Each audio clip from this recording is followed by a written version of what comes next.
Okay, once more, this is the Gilbert Northfleet. It's a Loveless pattern hunter. I'm not sure Loveless ever made this pattern in this exact size. This is a 5-inch blade.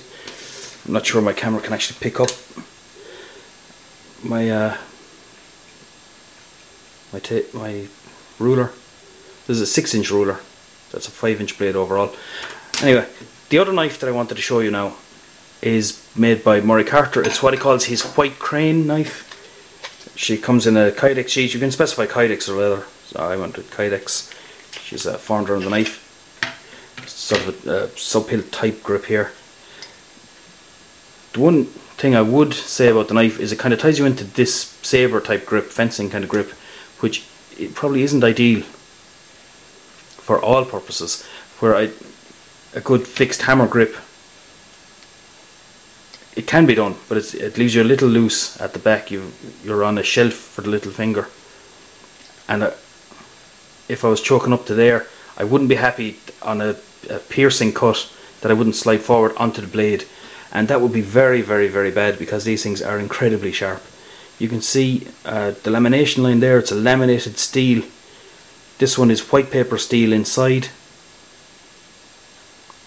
and the outside is clad. You see our swedge here. So it's very kind of reminiscent of the shape of a few of the Benchmade folders.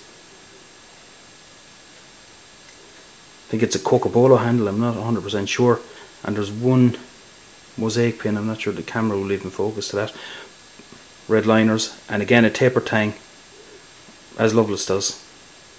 You can see some of the hammer forge marks. I do like that type of finish, this Kurouchi type of finish, where you have forging marks and some of the, not scale as such, but a darker finish on the blade, and then the polished edge. Very, very fine edge on these, and it will take a razor edge because of the type of carbon steel it is. It's I think it's a Hitachi steel, but it takes a very, very fine edge. This thing isn't really razor sharp, and Murray ships them very, very sharp. I've given it a bit of a strop because I've been cutting paper and stuff with it, but other than that I've done nothing with it since it came new.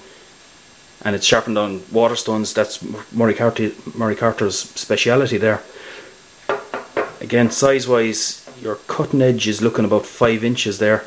Overall blade back to this sub-hilt type thing. This is made by Murray Carter. He's a Yoshimoto bladesmith. He actually is a Canadian. He moved to Japan, trained in Japan, apprenticed out there, and he was declared the kind of the next generation of that lineage of blade makers, going back to actual sword makers in feudal Japan.